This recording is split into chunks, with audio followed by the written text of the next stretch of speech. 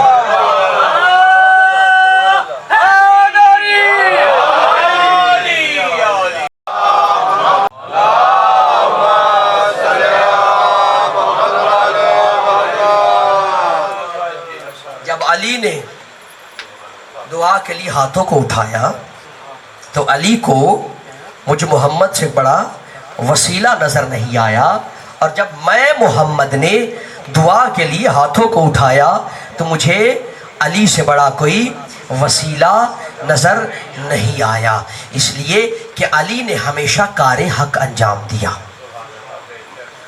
اور دیکھیے امت مسلمہ میں مسئلہ ہی شروع سے یہ ہوا کہ اس امت نے حق کو باطل کے لبادے میں دیکھا اور بھٹک گئے۔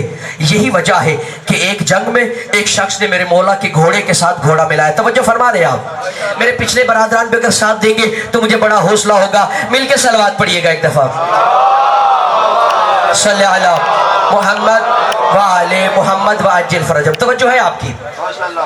میں نے کیا کہا کہ اس امت میں مسئلہ شروع سے یہ ہوا کہ اس امت نے حق کو باطل کے لبادے میں دیکھا، اور یہی وجہ ہے کہ ایک شخص نے ایک جنگ میں میرے مولا کے گھوڑے کے ساتھ گھوڑا ملایا اور آ کر کہنے لگا یا علی آپ بھی نبی کے رشتہ دار، ہم بھی نبی کے رشتہ دار، اب پتہ کیسے چلے کون حق پر ہے کون باطل پر ہے؟ امام نے فرمایا تھا انتا اعور، انتا اعور، تو ایک چشم ہے۔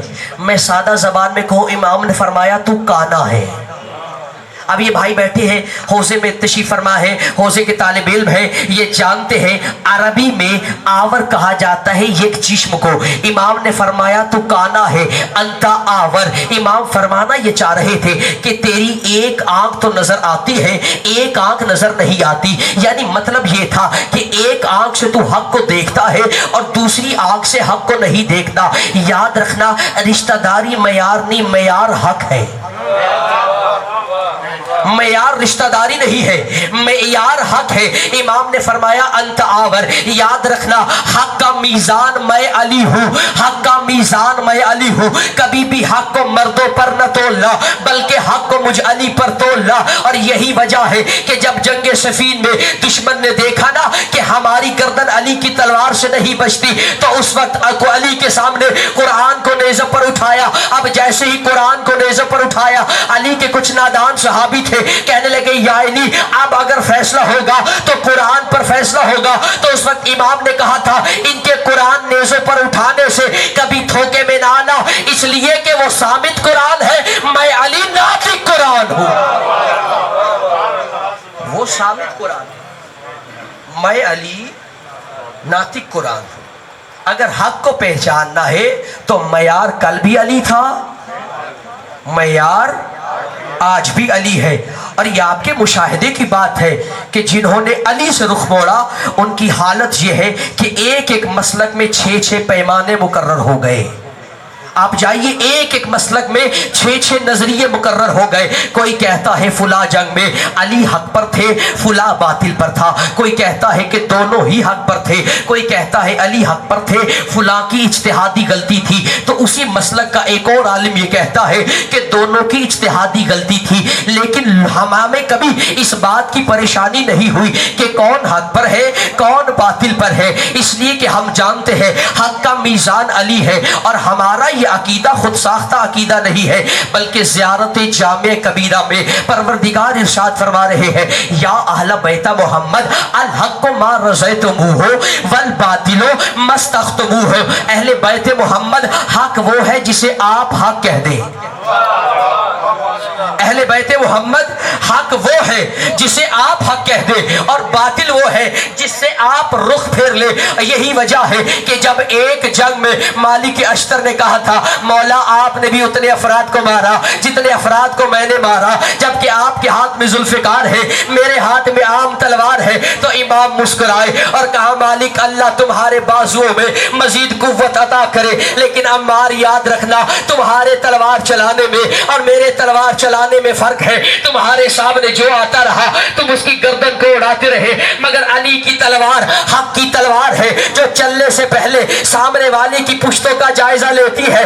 اگر کسی کی 20ویں پشت میں بھی کوئی علی ولی اللہ والا آ رہا ہو, علی کی تلوار اسے اپنے آگے سے ہٹا دیتی ہے.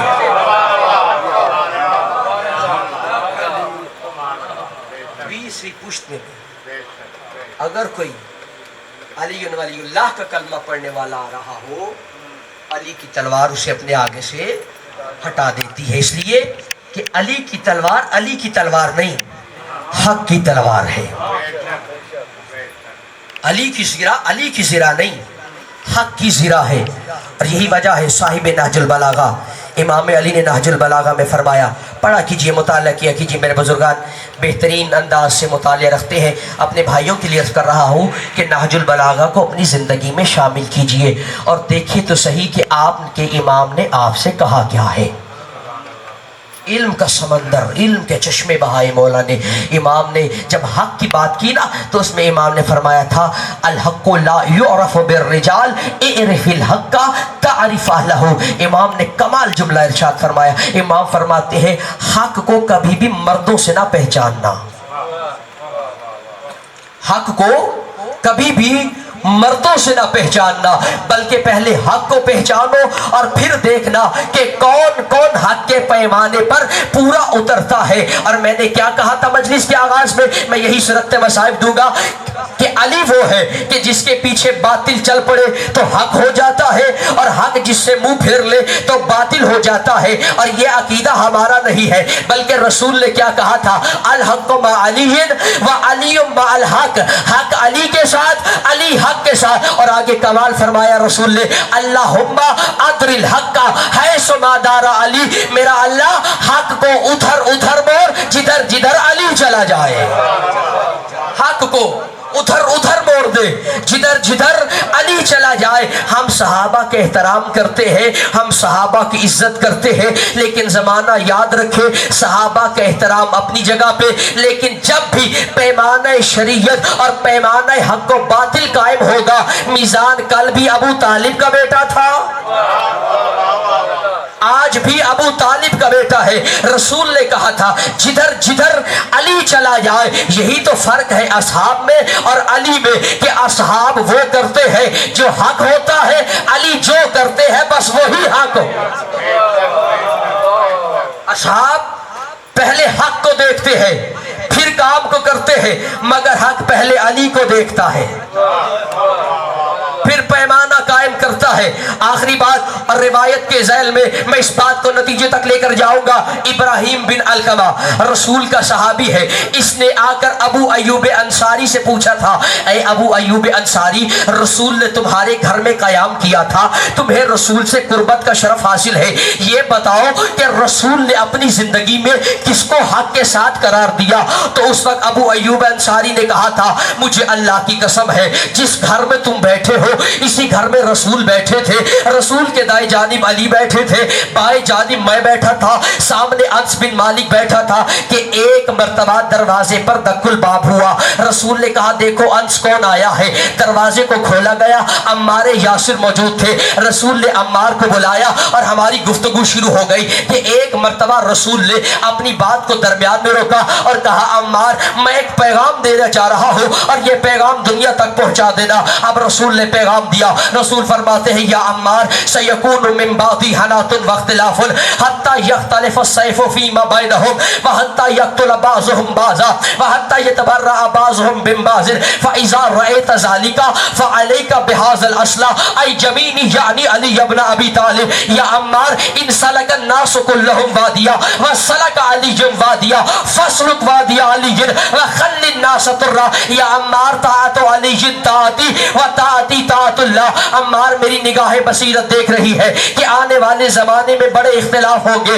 عمار لوگ آپس میں ایک دوسرے کو قتل کریں گے, آپس میں ایک دوسرے کی ناموس پر حملہ کریں گے. عمار جب بھی یہ معاملہ دیکھنا اور یہ ماحول دیکھنا تم پر واجب ہے کہ میرے بھائی علی کے ساتھ ہو جانا. عمار اگر ساری دنیا ایک وادی میں جائے, اکیلا علی ایک وادی میں جائے, عمار دنیا کو چھوڑ دینا, علی کے پیچھے چلے جانا, اس لیے کہ علی کی اطاعت مجھ محمد کی اطاعت ہے اور مجھ محمد کی اطاعت خود اللہ کی اطاعت ہے, خود اللہ کی اطاعت ہے. تو علی کی اطاعت نہیں ہے. اور ہمارا معیار اطاعت رسول کی بنیاد پر کریں. ہم احترام سب کا کرتے ہیں اور لائق احترام ہے ہستیاں, اور یہ ہمارے مکتب پر ایک تہمت ہے کہ ہم صحابہ کے احترام نہیں کرتے.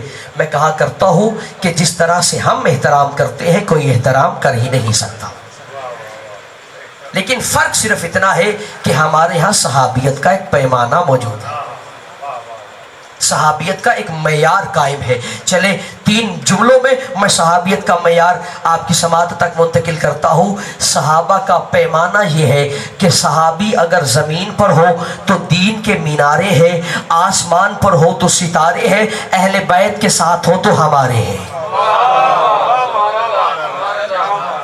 صحابہ اگر زمین پر ہو تو دین کے مینارے ہیں, آسمان پر ہو تو ستارے ہیں, اہل بیت کے ساتھ ہو تو ہمارے ہیں. صحابیت کا ٹائٹل بہت بڑا ٹائٹل ہے, لیکن جتنا بڑا ٹائٹل ہے اس کا معیار بھی اتنا ہی بڑا ہے, صحابیت کا مقام بھی اتنا ہی بالا ہے. صحابی کسے کہتے ہیں؟ اگر آپ میرا ساتھ دیں گے تو میں بڑے ہی مختصر انداز میں اور جملات کی شکل میں آپ کی دہلیز سماعت تک صحابیت کا مقام بتانا چاہتا ہوں. صحابیت کتنے بڑے مقام کا نام ہے, صحابیت کتنی بڑی حیثیت کا نام ہے. صحابی وہ ہے کہ ابر ہلالی ہو رنگ بلالی ہو. جو ادب سے پیار کرنے والے افراد ہیں میرا ساتھ دیجئے گا. صحابی وہ ہے کہ ابر ہلالی ہو رنگ بلالی ہو, شکوہ سلیمانی ہو ڈھنگ مسلمانی ہو, سامان دیکھو تو بیزر ہو, ایمان دیکھو تو ابو ذر ہو. سامان دیکھو تو بیزر ہو, ایمان دیکھو تو ابو ذر ہو, برائیوں سے قاصر ہو نام عمار یاسر ہو. برائیوں سے قاصر ہو نام عمار یاسر ہو, جہانی میں شعیب ہو فداکاری میں صہیب ہو, کام نور شاہ شہانی ہو نام مسلمانی ہو, قسمت میں حمود ہو ہمت میں عبداللہ ابن مسعود ہو. صحابی اسے کہتے ہیں جو لڑنے میں جرار ہو اڑنے میں جعفر تیار ہو, اور حقیقت یہ ہے کہ صحابی اسے کہتے ہیں جو نبی کا جانشار ہو, علی کا وفادار ہو, زہرا کا تابعدار ہو. سبحان اللہ. صحابیت کا مقام ہے, یہ صحابیت کی منزلت ہے. آؤ دنیا والوں, اگر صحابہ کا مقام دیکھنا ہے تب بھی تمہیں دروازہ اہل بیت پر آنا ہوگا. اس لیے جو پیمانے ہم نے مقرر کیے ہیں ایسا پیمانہ کوئی مقرر کر ہی نہیں سکتا.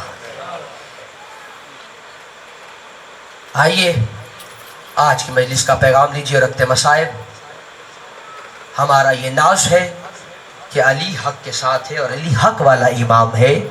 علی کا شیعہ بھی وہ ہوتا ہے جو ہمیشہ حق کے ساتھ کھڑا ہوتا ہے. علی کا شیعہ بھی وہ ہوتا ہے جو ہمیشہ حق کا ساتھ دیتا ہے. ہو نہیں سکتا کہ ہو علی کا شیعہ اور باطل کا طرفدار ہو جائے. ہو نہیں سکتا ہو علی کا شیعہ اور باطل کا نمائندہ ہو جائے۔ اور میں کہا کرتا ہوں کہ اگر علی کا شیعہ دیکھنا ہے تو علی خامنائی کو دیکھ لو، ساری دنیا ایک طرف، علی کا لال ایک طرف۔ اس لیے اکیلا علی کا لال ایک طرف تھا کہ اس ملک کے سربراہ نے ہمیشہ علی کے دامن سے متمسک رہنے کی حیثیت کو رکھا ہے۔ آج دنیا باطل کے پیچھے چل پڑی،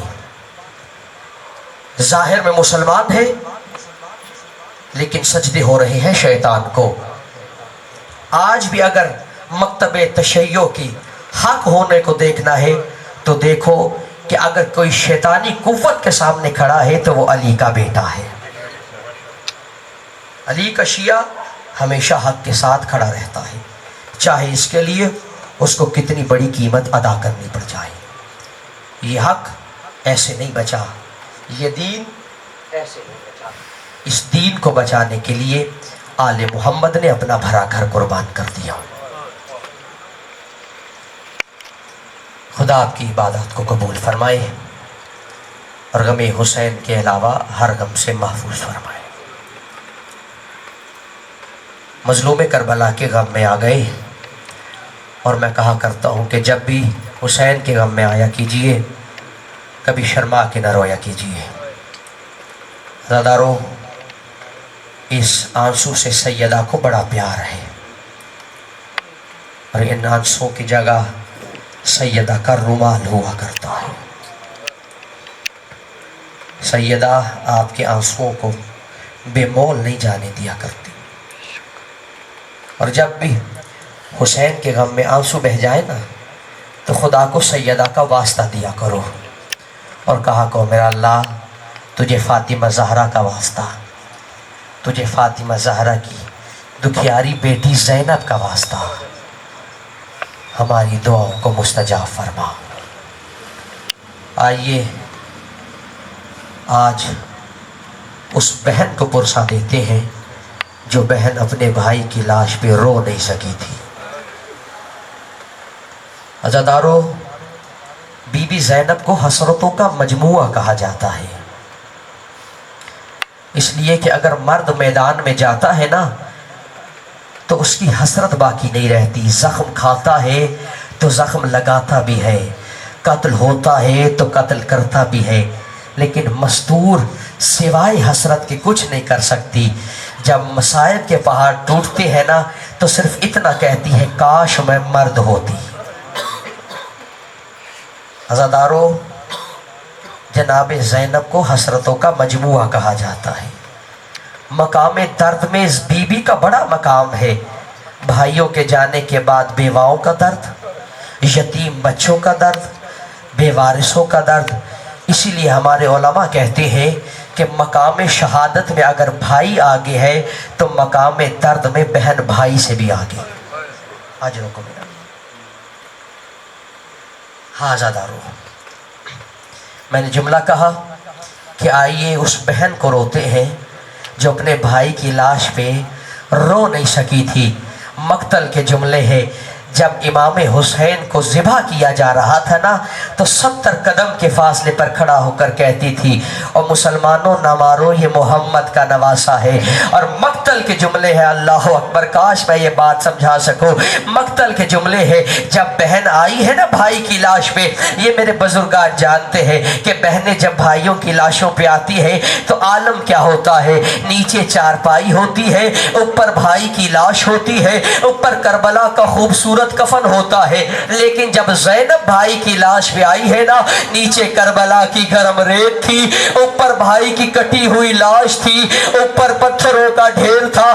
روایت کہتی ہے مقتل میں آتے آتے بی بی 9 مرتبہ اٹھی ہے، 9 مرتبہ گری ہے۔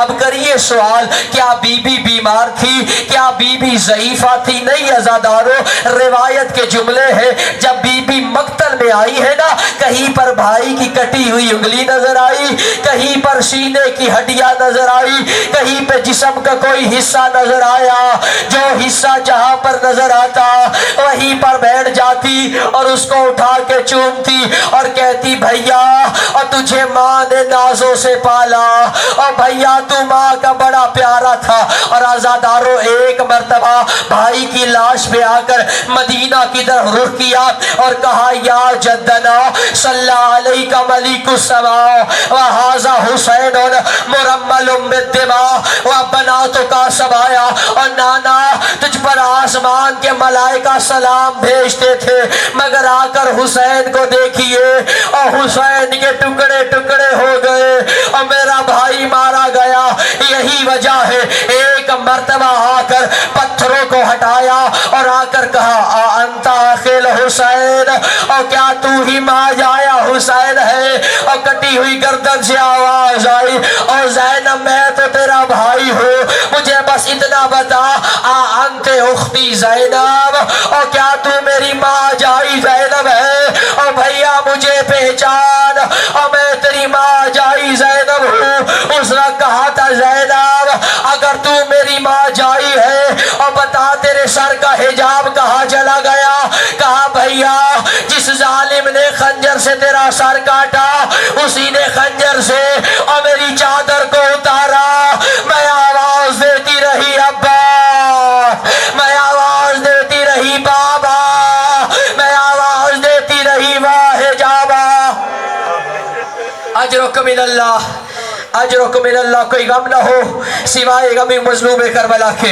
عزاداروں یہ قافلہ شام کے بازار میں آ گیا، یہ لٹا ہوا قافلہ شام کے دربار میں آ گیا۔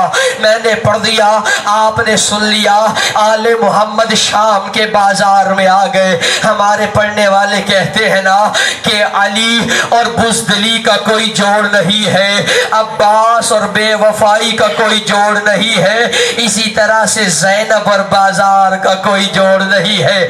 آپ کو یاد ہے نا کہ بی بی کو ایک مرتبہ مولا لائے تھے بازار کوفہ میں اور آ کر مولا علی نے کہا تھا اور زینب یہ کوفہ کا فلاں بازار ہے، یہ کوفہ کا فلاں ماحول ہے، یہ کوفہ کی فلاں گلی ہے۔ اس وقت بی بی نے کہا تھا بابا یہ دربار، یہ بازار، یہ مول، یہ گلیاں تو بیٹوں کو بتائی جاتی ہے، بابا میں تو تیری غیور بیٹی ہوں۔ اس وقت کہا تھا زینب ہو سکتا ہے اور تجھے کبھی بازاروں میں آنا پڑے۔ بی بی کہتی ہے میں سوچا کرتی تھی اور جس کا عباس جیسا بھائی ہو وہ بلا بازاروں میں کیوں آئے گی، لیکن آزاداروں جب عباس زین سے زمین پر آئے بیبیوں نے سب بیبیوں کو اکٹھا کیا اور کہا بیبیوں آج تک میں تمہارے پردے کی ضامنہ تھی لیکن آج کے بعد میں ضامنہ نہیں، اس لیے کہ جس کے سہارے اور میں نے مدینہ چھوڑا اور میرا عباس مارا گیا۔ بس آخری جملے اور رحمت تمام، اور یہی بات رونے کو کافی ہے۔ عزاداروں کائنات کی دو بیٹیاں ہیں اور دونوں بڑی باعزت ہے، ایک نبی کی بیٹی تھی، ایک علی کی بیٹی تھی، ایک ماں تھی ایک بیٹی تھی۔ ماں کا نام زہرا تھا اور بیٹی کا نام زینب تھا، اور زہرا کا کوئی بھائی نہیں تھا اور زینب 18 بھائیوں کی بہن تھی۔ آؤ دنیا والوں ہمیں روتا دیکھو اور ہم سے پوچھو تم روتے کیوں ہو؟ ہم روتے اس لیے ہیں اور جس کا بھائی نہیں تھا اسے گھر میں مارتے رہے، جو 18 بھائیوں کی بہن تھی اسے کبھی کربلا میں مارا اور کبھی کوفہ میں مارا اور کبھی شام میں مارا۔ آواز دیتے رہی واہ جابا، آواز دیتے رہی واہ محمدہ واہ علیہ وسیعلم الذین ظلموا ای منقلب ینقلبون وآخر دعوانا ان الحمدللہ۔ موت دے خطبے سنا کے ایام ویر، میں تیری موت دے خطبے سنا کے ایام ویر، میں تیری موت دے خطبے سنا کے ایام ویر، میں تیری موت دے خطبے سنا کے ایام ویر، میں تیری موت